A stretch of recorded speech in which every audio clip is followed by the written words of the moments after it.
Welcome to the KBB Review podcast. This is episode 5 of season 7, and I'm your host, Andy Davies, as always. I'm always Andy Davies 24 hours a day, but I'm also Andy Davies, you know what I mean.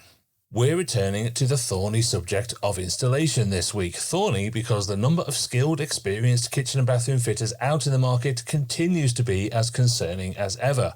It is clearly so essential to the survival of the UK kitchen and bathroom market that whether you're a manufacturer, a supplier, a retailer, a designer, or indeed you're one of the skilled, experienced fitters that are out there, then this is going to affect your business massively, even critically. Last week I went to the annual conference of the British Institute of Kitchen, Bedroom and Bathroom Installation, better known as the BiKBBI, and this crisis, this potential catastrophe, as CEO Damian Walters describes it, loomed large over the whole event. There were actually lots of very interesting speakers there, but I'm going to focus mainly today on 2 of them. Damian himself, who, as you will hear, didn't beat around the bush in his views on what the industry is doing, or more precisely, isn't doing. And we've got Mark Farmer, author of The Farmer Review, a very well-known report he wrote for government in 2016 looking at the UK construction sector. Even then, he called that report Modernise or Die, and he is now one of the government's most senior advisors on the UK construction industry, and again, his warnings are very stark indeed. But first, speaking of construction, we're currently constructing the biggest KBB industry gathering of 2023 in the shape of the KBB Review Retail and Design Awards. It's taking place in Cardiff on April the 20th, and we're craning in the lintel of networking and piping in the cement of partying. So you don't want to miss it if you haven't already booked your tickets. It's a room full of hundreds of the industry's leading retailers, designers, brands and influencers, so that's a pretty solid foundation. I'll start with the building thing now. You can find out everything you need to know at kbbreview.com/awards, and if you book now, you can still pay by invoice, but that won't last long. See you there. Okay, let's start by hearing from Damian Walters, the CEO of the BiKBBI. He has been banging the drum for more fitters, apprenticeships and higher standards for a long time now, and his opening speech at his conference was, for want of a better word, weary in its assessment of how far the industry has come despite the efforts of his organisation. Spoiler alert, it's not very far at all. There is, he says, still huge consumer demand for all things KBB, but this demand is actually exacerbating all the issues that are blighting the installation sector. The stark reality is that left unresolved, these issues will ultimately result in dire consequences for the industry in the medium and long term. The growth in demand for home building and home improvement has caused greater pressure on an already shrinking workforce, creating longer lead times and backlogs. The subsequent effect of that is that retailers and consumers must wait longer to access trained and skilled tradespeople. There is currently a significant shortfall of proficient, skilled people entering the industry to meet existing demand, let alone future growth opportunities. This, coupled with a generally ageing workforce and an evident reduction in labour immigration, is of real concern. And the longer the lead times and the lack of trained installers expose consumers to greater risk of opportunist traders, as we have seen in specialist areas of home improvement, including glazing and more recently, renewable energy. It's also the case that the industry cannot be complacent around the strong levels of demand. The national economic picture has darkened, with the UK entering recession and low levels of growth projected for the coming years.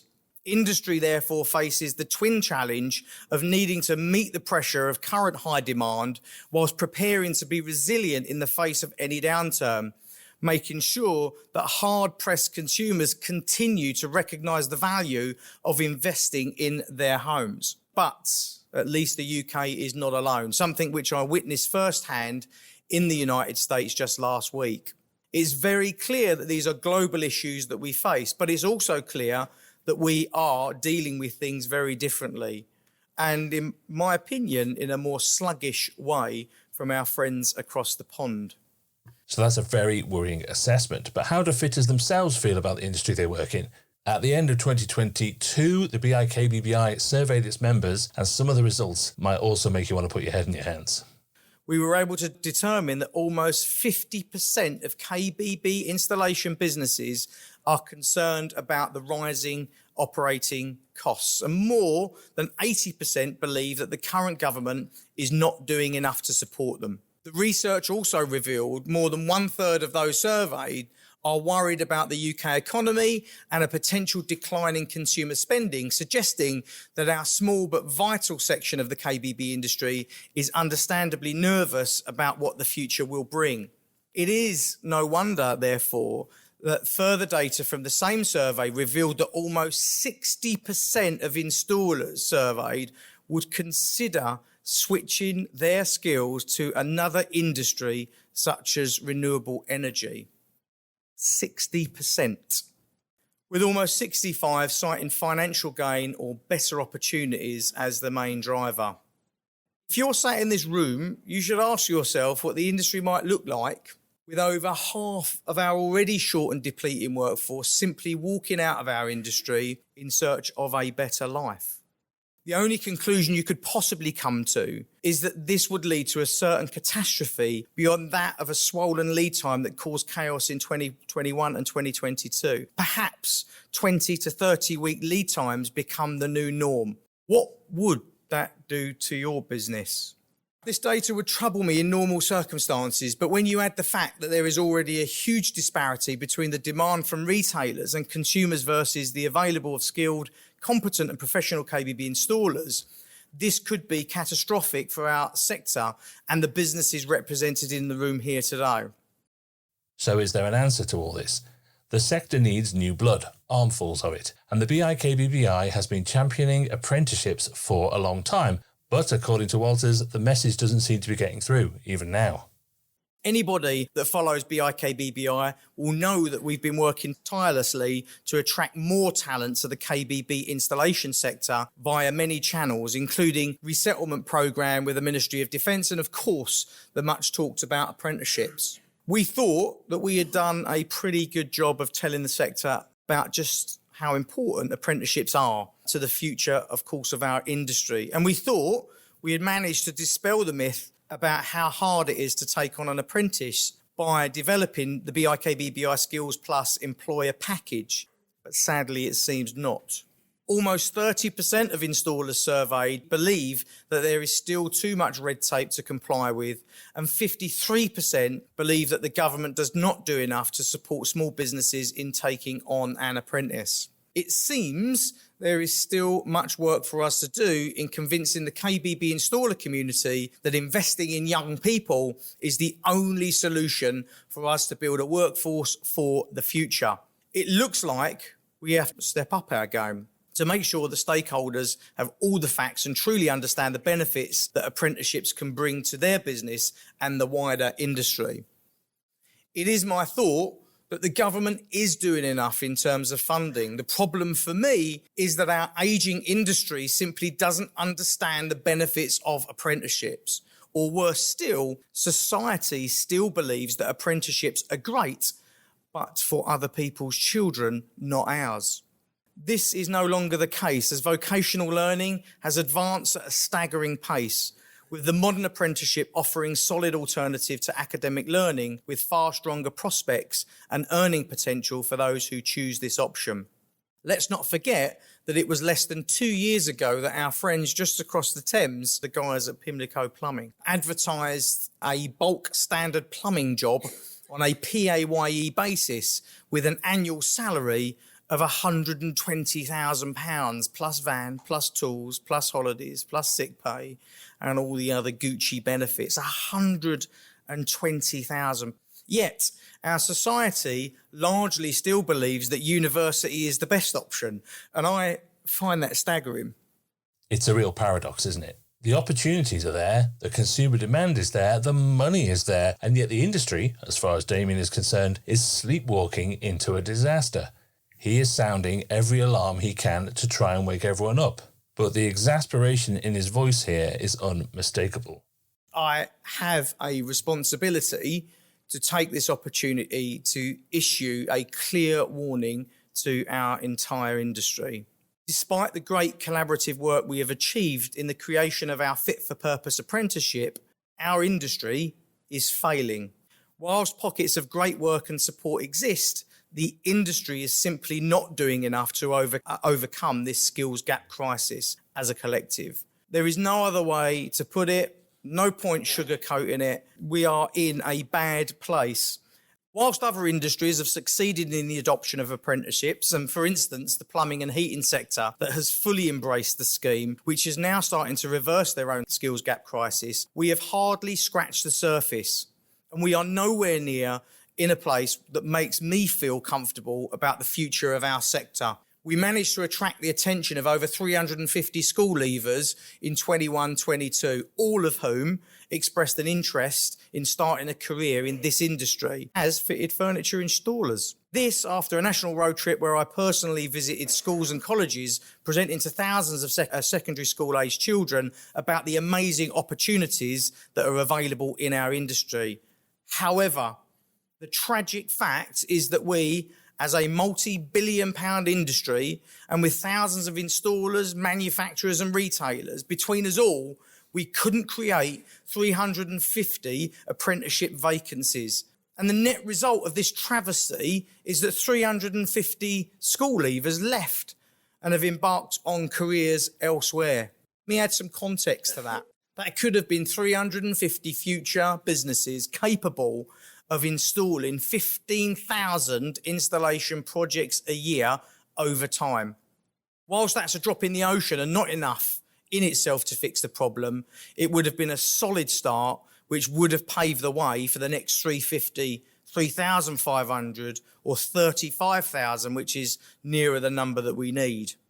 Our failure to create the apprenticeship vacancies is a missed opportunity for our industry, or should I say, 15,000 missed opportunities annually, or who knows what beyond. So why did we fail? Well, I believe there's several reasons, some of which I've highlighted in the survey. But what is clear, that despite the popular misconception that the youth of today are only interested in TikTok and YouTube, in reality, the problem and positively the solution sits with us as an industry, not them. We have the power to make a difference here, or should I say, you have the power to make a difference here.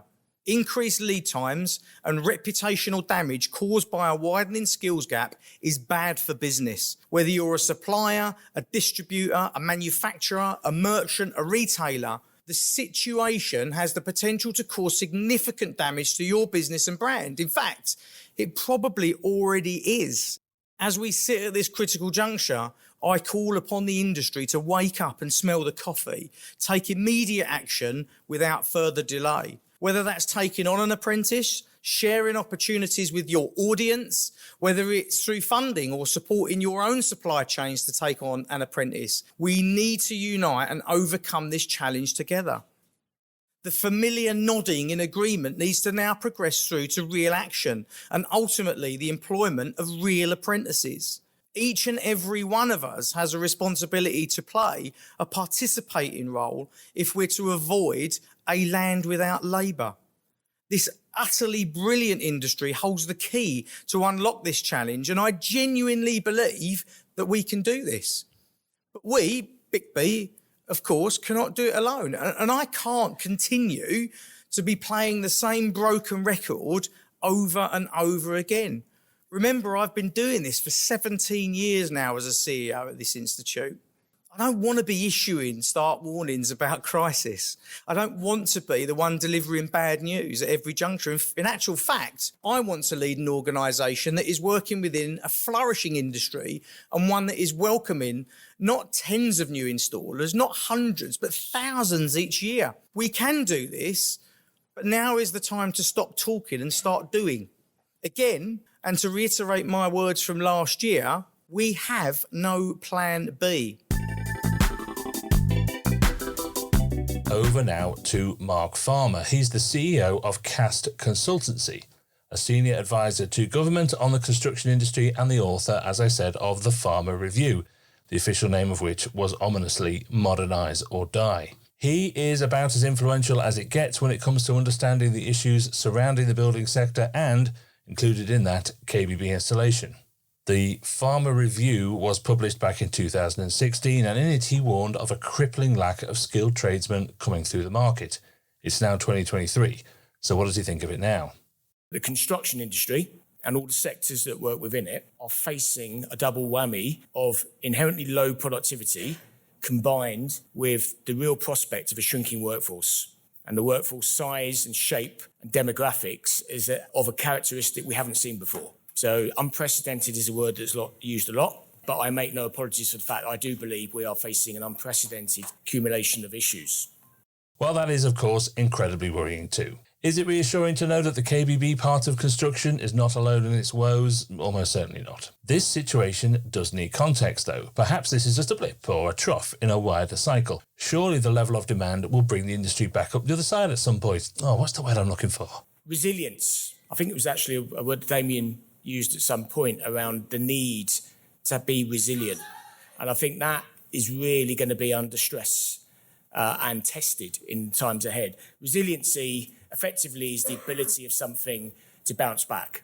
And what construction has shown over many, many years is that it's a cyclical market that it operates in. Obviously, our economy goes through growth periods and recessions. And as has been already said, we're probably going through a change at the moment into a potential downturn, hopefully shallow and short, but things are changing. And resiliency is the ability to contract and expand and regain your original shape. And construction historically has been able to do that over a very long run period of time. But I think that is now under pressure.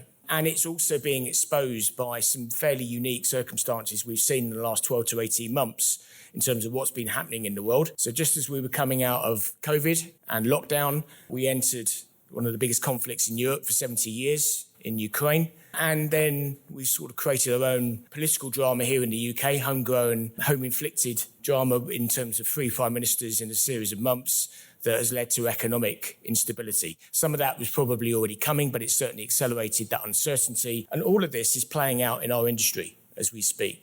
So our industry, whether it is new build construction or whether it is RMI work, is dependent on economic confidence, consumer confidence, investor confidence, money market confidence. It all links back to it. And coming back to this resiliency point, the ability to expand and contract total construction employment, including the element that works in RMI, over a 40-odd year period. And you see boom and bust as you do, as it maps onto economic cycles. But what is really telling is that the peak employment from the global financial crisis to pre-COVID did not increase, which it has done in every other cycle. So our population's gone up. So you'd expect construction's share of employment to go up in total numbers, but it didn't. And that's the first sign of a major structural issue in our workforce, that the resiliency, the ability to rebound and gain the original shape and size has disappeared. And that's even further exacerbated if you look at just the last few years. Pretty worrying in terms of the attrition that we're seeing in construction. So from global financial crisis 2008, nearly 2.6 million employed in the industry, through to coming out of COVID at the end of last year, 2.16 million. We've lost 11% of our workforce in just 3 years. So some of that's demographic. We have an aging workforce that's already been picked up. Some of it is around the fact we're not replenishing that workforce with new talent. Some of it is the economically active workforce. COVID has accelerated some people leaving the industry and other people making life choices as to whether they want to work in certain sectors or work full-time, etc. So this should be extremely worrying to everyone. And this is not just a construction issue, actually. This is across all economic sectors. We're facing this workforce squeeze. And construction is also suffering from the after effects of, you've guessed it, Brexit, and the large population of EU migrant tradespeople that the industry was dependent on, particularly in London and the South East. And it isn't just about sheer numbers, it's about the demographic of those workers too. That's made worse by the fact that the younger bit of our workforce over the last 10 to 15 years has actually been the EU element. The UK domestic workforce is the older element of our workforce if you look at it on a demographic slice. So what it's done is it's the bow wave of demographic ageing has now got more accentuated and we're not replenishing at the rate we should be for the younger demographic. Again, sort of fairly chastening set of circumstances. So once again, what is the answer? For pharma, it's not just about getting more people. There needs to be acceptance that those people aren't coming, and the way we build things has to change to allow for this. For pharma, it's about understanding the bigger picture and what actually needs to be done. Otherwise, all we're going to do is watch industry standards rapidly decline even further. It's all well and good to say that we need to employ more people, and that we do. And it's all very, very well to set out what is the skills gap in terms of the number of people we need to recruit. But putting it up there as a graph doesn't make it happen. And I think that's the problem we now have. We have a reality gap in terms of the need of the industry and the actual likely prognosis based on the set of circumstances we find ourselves in. And this is important. And a lot of the work I've done with government over the last 7 years, particularly for the Department of Levelling Up, as it's now called, but the Housing Ministry generically, has been recognising that we need to do more with less people, but at the same, if not higher quality. So historically, lots of those variables have been they move around, one at the expense of the other. And all of a sudden, we're in a world driven probably by societal change and other aspects around regulation, including climate change and environmental standards that has already been spoken about, where we need to do more, probably with less people, to a higher standard. And political imperative is starting to bear down on that, and all of these reports reflect on that. So it's actually not just a headcount issue, we're having to do better with less people. So the two things often have gone diametrically opposed. And the risk of not growing a workforce and not being more productive, going back to my Farmer Review 2 highlighted areas, is that you stress the industry. And when you stress the industry, things go wrong. What you see here is a series of headlines in mainstream media about failure, particularly around quality and particularly around new build housing, but it's also applicable to RMI sector. And this is a major reputational and brand risk issue for business and industry. This is not something that you can ignore. This is actually the make or break as to whether you have a future-proof business that's fit for purpose. And it's also particularly played out in the new build housing sector. The volume house builders have come in for a hell of a lot of stick, in many instances quite rightly, around the quality of what they're delivering. It's one of the biggest investments anyone ever makes in terms of buying a house, and we accept quality less than what we would in buying a new car, for multiples of what you actually spend. And some of the visual representation of what is deemed to be acceptable is quite shocking. And it includes the KBB sector, particularly in the advent of social media, the likes of TikTok and Twitter and LinkedIn. Everyone's exposed to this. So can the industry change? It would be easy to say, I think, that all these problems are completely insurmountable given the kind of scales we're talking about here. For Mark Farmer, though, it's clearly about the whole supply chain changing, adapting and evolving to compensate for the fact that the people just aren't there no matter how much you look for them. And believe it or not, we actually have a great precedent that this can happen when it's needed. COVID threw up quite an interesting observation about how our industry works. We went from business as usual, just as lockdown was starting to occur, into a complete stop.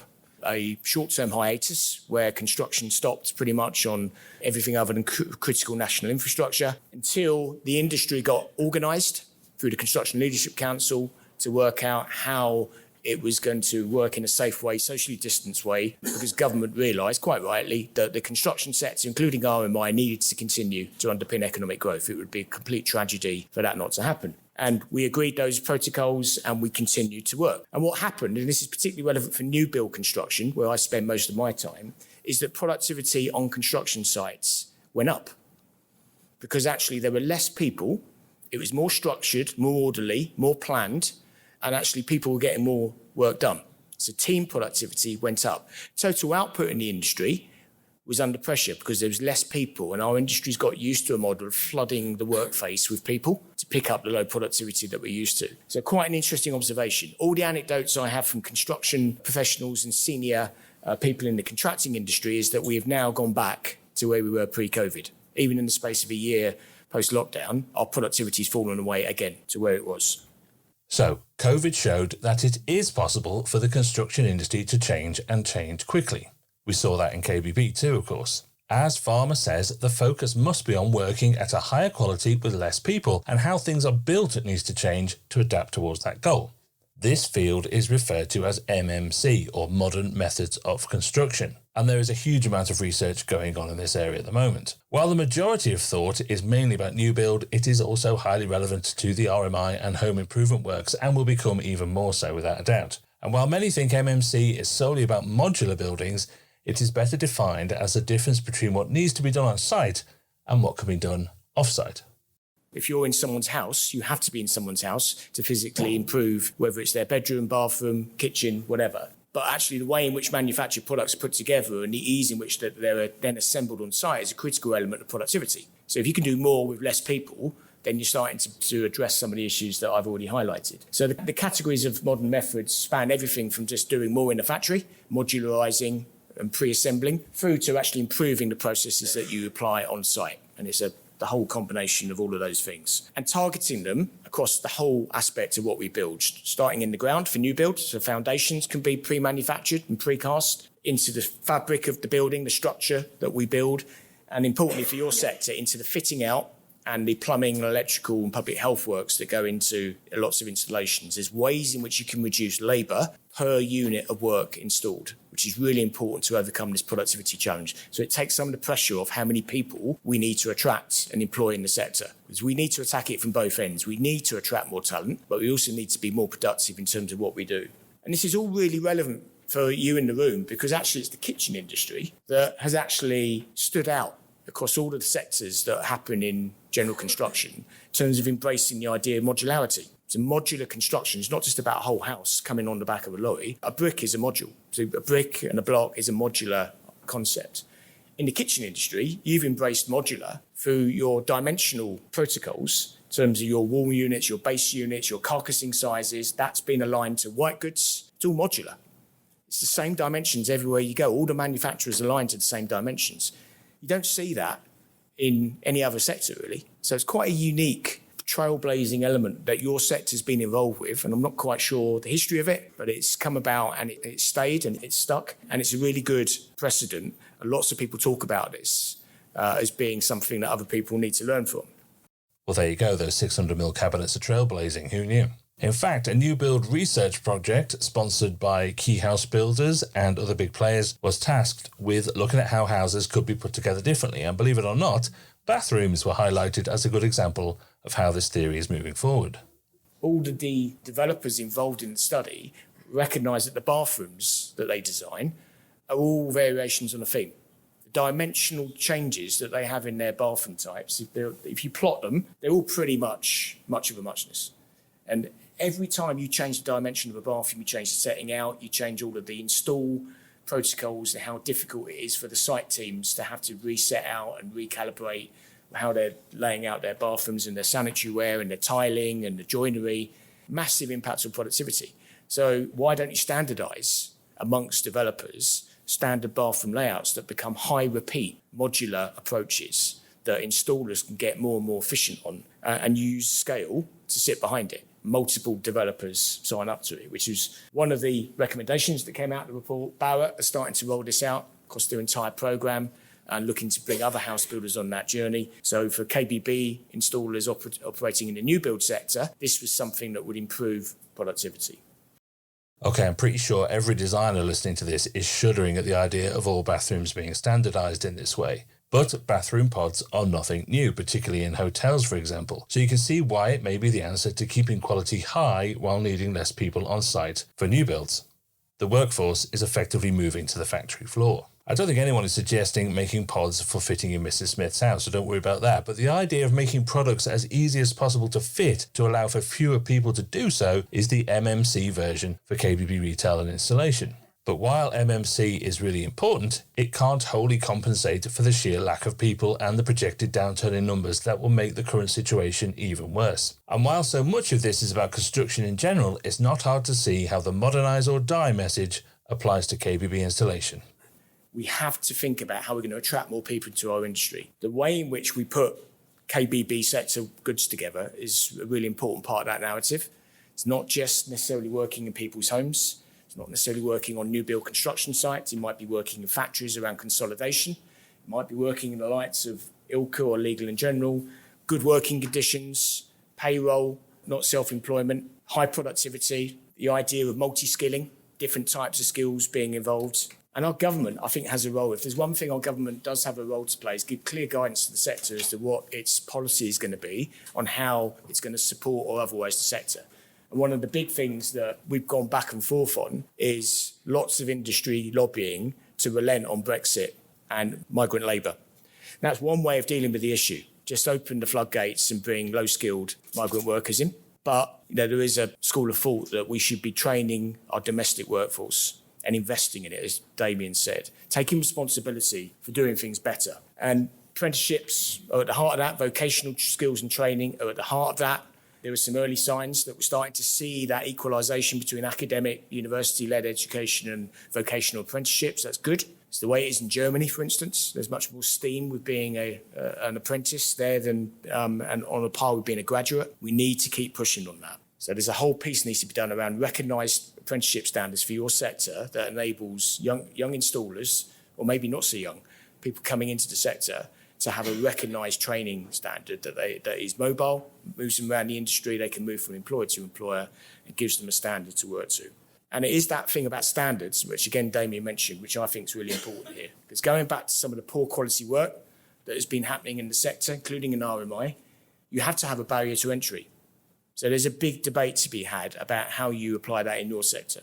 So the FMB, Federation of Master Builders, you might have seen the work they've been doing on trying to create a licence to build. They've lobbied government quite hard around creating barriers to entry so no one can just call themselves a builder. At the moment, that's what you can do. Just turn up and be a builder, a bathroom installer, a kitchen installer. There's no regulation around that. So licensing, creating a sense of badging your workforce and your companies that are reputable and do good work is a really important element of this. And it's quite clear to me that BiKBBI is playing a really important role in leading this, and I congratulate you, Damian, and your leadership here to try and drive change. But ultimately, it's down to all of you. It's down to your peer group, it's down to the wider sector, just to make a decision. So modernise or die is a choice. Hopefully it's about modernising, not dying, but it is actually in everyone's hands here, and not just in the KBB sector. It's in my sector and consultancy. Every sector has this challenge around making choices, deciding what we do. Do we invest in human capital? Do we get more productive? Do we embrace technology? Or do we just sit there and accept what's coming? Because the prognosis, as I've said at the beginning of this presentation, around workforce and the wider economic challenges is difficult. So I think we have no choice but to act. That was Mark Farmer, and it was so interesting to hear someone whose name and reputation I was so familiar with actually speaking so eloquently about such an important issue. And it was also really fascinating to hear how much his view on the construction market mirrored Damian's very stark warnings on the future of KBB installation specifically. The BiKBBI conference was such an interesting day, and there was a lot of content I could have included here, but the dog walk or Tesco big shop you probably are now listening to this would have ended up lasting hours. So thank you to Damian and Michelle for a really good event, and thank you to Mark Farmer for his presentation. Don't forget, of course, that you can book your tickets now for the KBB Review Retail and Design Awards 2023. It's on Thursday, April the 20th in Cardiff, and you can find out everything you need to know at kbbreview.com/awards. See you next time.